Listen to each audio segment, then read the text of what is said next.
Tell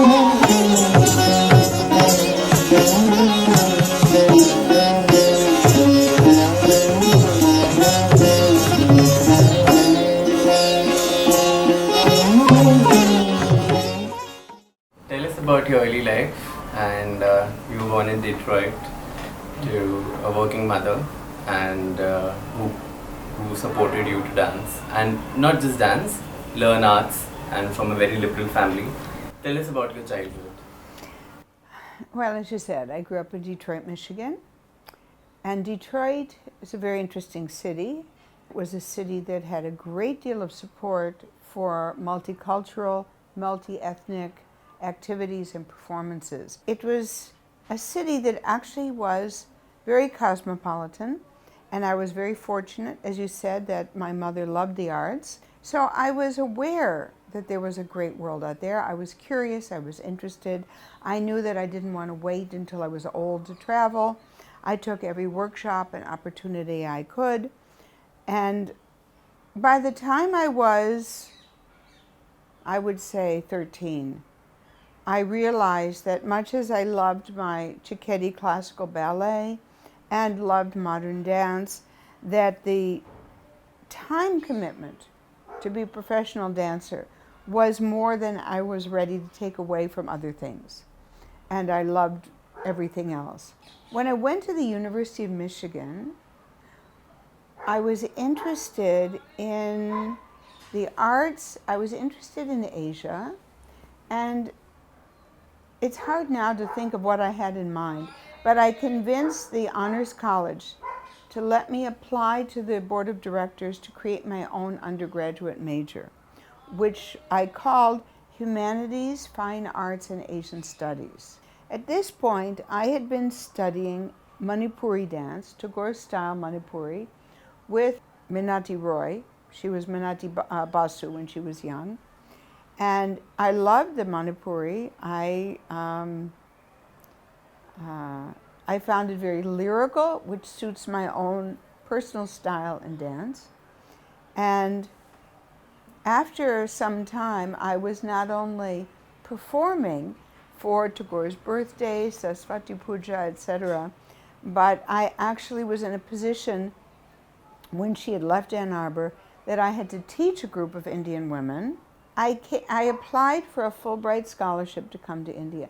To apply for a Fulbright in dance, in those days, required making a film. I had to make a 16 millimeter black and white 5-minute film.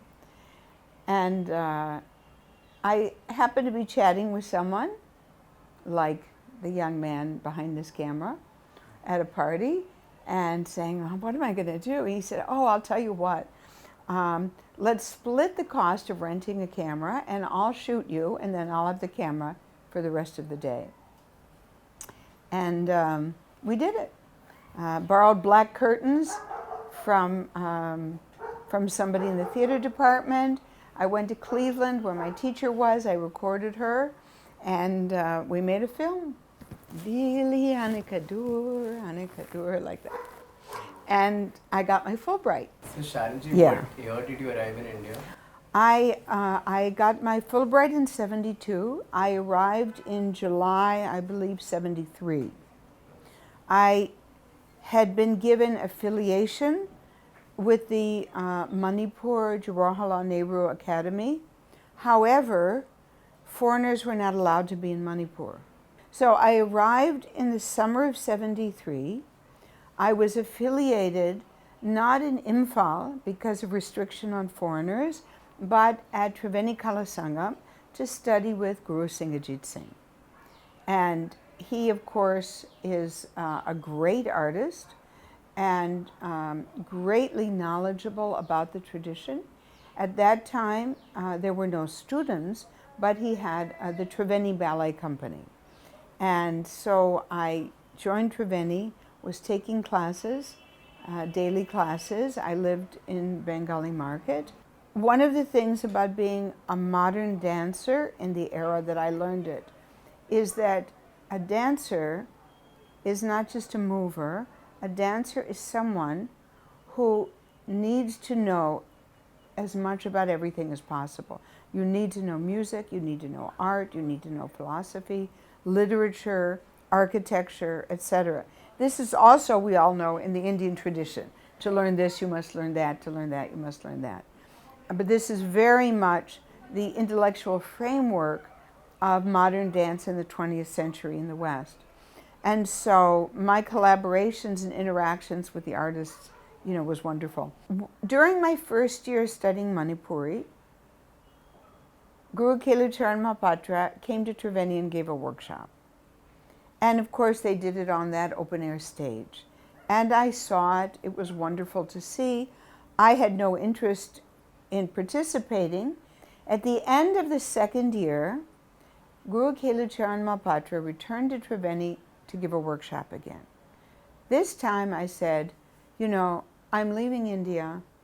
I don't know anything about a more mainstream style that people even in the West might be familiar. I don't know the difference from one mudra to another. And I would like to take the workshop, not to learn Odissi, but to have a more academic understanding of another tradition. Since you brought this up, that you had 17 years of modern and ballet training before learning Indian dance, also while learning Indian dance, then when you joined Kelu Babu's first workshop, was it easier for you to... Yeah, absolutely. About that workshop. Right, okay. So when I joined the workshop... this was 75. This is 75, right, early 75, like, spring. Okay, so Kelu Babu said that I learned faster than anyone he had ever taught before. And after 2 weeks, he had me demonstrating and helping with the beginning class. The reason is that, first of all, in order to work in a turned out position, in choke or in Ardha Mandala or in any style where your legs are out. Similarly, in ballet and modern dance, you also have a second position and you work in plie. In order to do that, it takes a dancer 2 years, along with, of course, everything else, your rhythm, your upper body, everything else. But just to be able to work in a turned out position is going to take you 2 years to be able to do that. It's not something you can immediately do. Also, there's strength, flexibility, etc. Then the other thing is that in Odissi, we're using the torso movement. So, first of all, you have to become conscious of the muscles. Then you have to strengthen those muscles so they can move more. I've done jazz where you have isolations. So clearly, the energy and the genre is different. It's not sharp, it's not syncopated, but you're using training and muscles that one has. What I found most challenging was that I had just spent a long time where I'm looking at my hands and not looking up. So I wouldn't even see you there. And I found it very, very difficult in Odissi to be looking and looking out and projecting out and seeing, imaginary audience or whatever, because there's more of an internal gaze, a more meditative gaze in Manipuri. And, but I feel that, in a sense, Manipuri and Bharatanatyam are equally distant from Odissi. So when I was, so there were Bharatanatyam dancers who were taking up Odissi in those days. And their challenge, they had the clarity of footwork and the clarity of mudra, but then they weren't able necessarily to get the lyricism, the body movement. They could be in Tribung in a pose, but not able to move in it, right? Whereas coming from Manipuri, the lyricism, the grace is there, but then one doesn't have that energy, that sharpness of the footwork because it's syncopated and everything is not just on the beat, but it's like just off and everything. So, you know, if you're using the whole body, you don't have that feeling of it coming from just the foot. You might take the beat in the upper body. So that was the challenge. But in any case, I was just doing that. He taught me, of course, Mangalacharan was the first thing, and Batu and Savri Pallavi. And that I learned within 2.5 months. Then he asked Kavita Shridrani, the Bharatanatyam daughter of the director of Triveni, to go with me to choose an appropriate sari to make into a costume, then to take me to Ganapati, who was the master tailor, to make the costume, giving me all of this guidance. You must make a costume, you must have the jewelry, you must make a recording of the music. So I recorded things, which was quite remarkable. Because this was a very inclusive ambience which you had. It was, you see, when Guruji was teaching, you had this amazing atmosphere with more than a dozen dancers, everyone talking, speaking together, friendly, sharing, an atmosphere, you know, I mean, I'd been in isolation as one student. There were no other students. And then I wasn't part of the ballet. Here, it was this wonderful group and everybody sharing, everybody talking. It was a wonderful atmosphere. I loved it. Do you remember from those times who were with you learning? Sheila Raj was there, of course. Madhavi was there. Kumkum Lal. Graywall. He, of course, is the most, as everyone knows, the most generous teacher. And had developed a pedagogy that in those days was absolutely unique for being able to teach a large group of students at one time. Sanjukta Panagrahi and others who had gone to Kelucharan, and they returned and said, this is a pedagogy of learning. He had then developed that for Odissi. But besides developing it on that model, he had an ability to not only demonstrate, but to communicate to a large group, each one what was their adjustment that was necessary. At the end of 2.5 months, you had learned the basic stepping. Right. Mangalacharan, Batu and Saveri. Right, that's So correct. you went back to the US. When I came to India, it wasn't my intention to be an Indian dancer. And my idea was whatever I do will inform whatever I do when I go back. From 75 to 78, I returned to India with my husband, and I was teaching at the American Embassy School, New Delhi. I was teaching creative drama and puppetry. I was teaching modern dance. I was organizing several times a month cultural programs by both Indian as well as international artists. And I was continuing with my daily Manipuri classes, my weekend Chau classes, and whenever there were holidays, doing my Odissi. So that meant that the summer of 76, I went to Cuttack, Orissa, where Guruji lived at the time. It was the last year he was teaching at Kala Vikas Kendra. I attended the workshop, and then in the afternoons would go to his home for more study. And I was also going to Manipur for a month, and so he preponed the date of the student performance so that I could be included. I performed Mangalacharan with the entire group. I performed Batu with, I think, a few others, and then Savri Pallavi with the teacher from Kala Vikas Kendra and another dancer who was the scholarship holder. And he said, don't tell anyone the short time that you've actually studied, because it won't make sense. They won't understand. And that was a wonderful experience. And it was just a wonderful, wonderful summer. And I learned a great deal. I think that's when I probably learned Basanta Pallavi, maybe Lalita Lavangalata, I'm not sure. With Guruji, at that time he was teaching in Calcutta, Mumbai, here and there. I did a lot of traveling. I also joined him on traveling.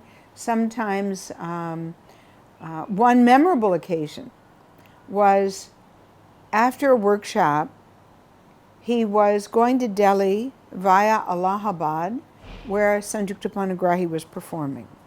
And he said, I'll come with me.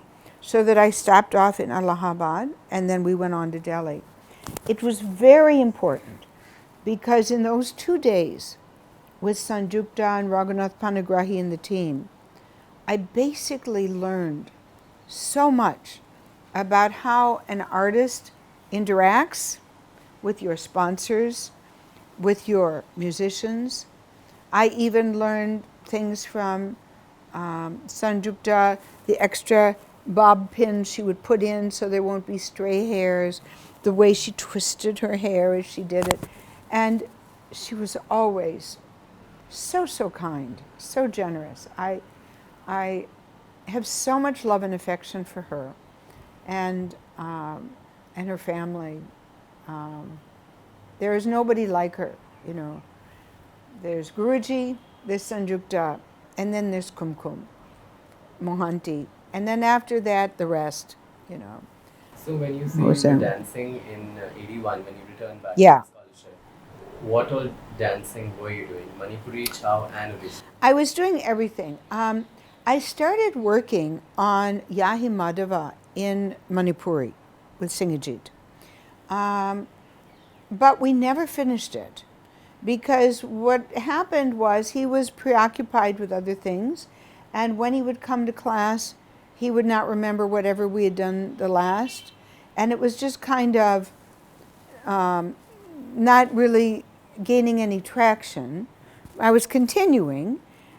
Meanwhile, with Krishna Chandra Nayak, we were doing a lot in Chau. And yes, 81, I was pregnant.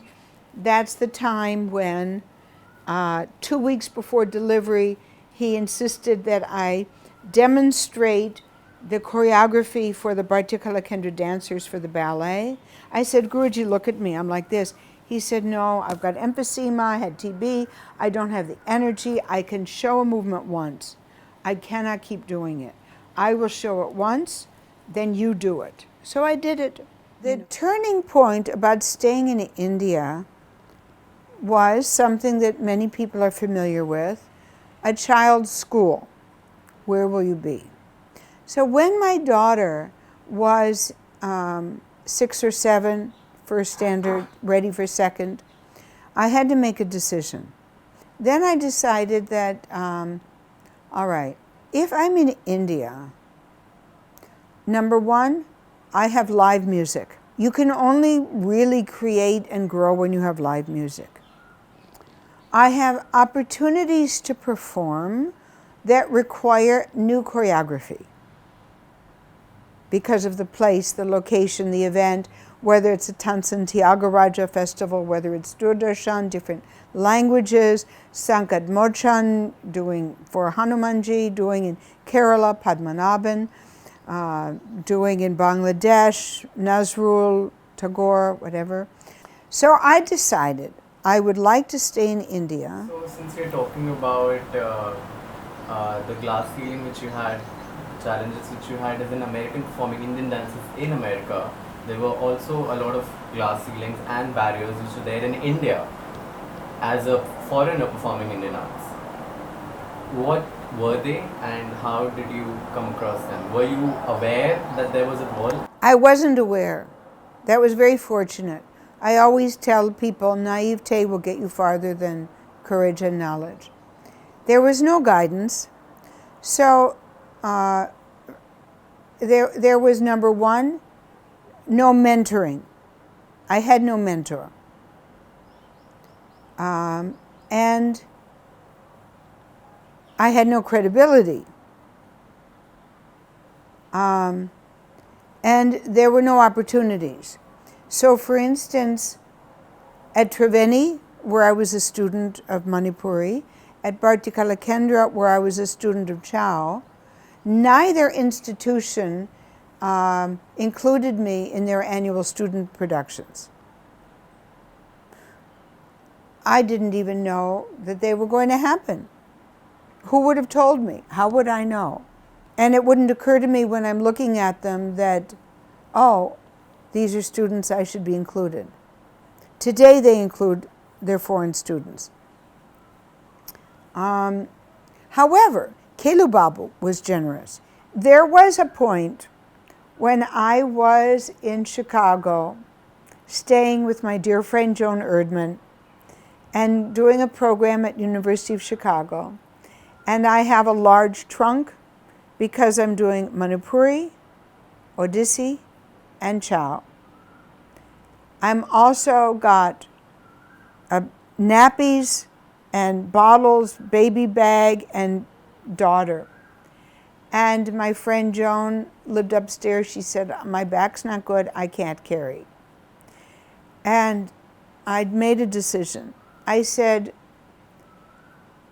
if I should ever be successful enough that there is someone to carry these things, a stagehand, union, whatever, I'll do that. But after this, I am doing Odissi. It's simple. You put on one costume, you change at interval, and you're done. Okay. So it wasn't that I stopped doing the other styles, but as far as touring and doing all of this with everything, it became very difficult. That was in America. Then I found that the challenge of not knowing the language became a plus. So I found that other students might not know what the text really meant, but they're just learning the choreography. And then when they're performing, it may not be as clear or articulate in what it actually means. And so I found that because I don't know the language, I'm working on connotation, denotation, what was the era, who was the poet, difference between Odia, Sanskrit, talking to scholars, and so being able to try to understand it and feeling an awareness that I need to make it clear to the audience, even if they're not following the text, so that instead of just leaning, everybody knows and going through it.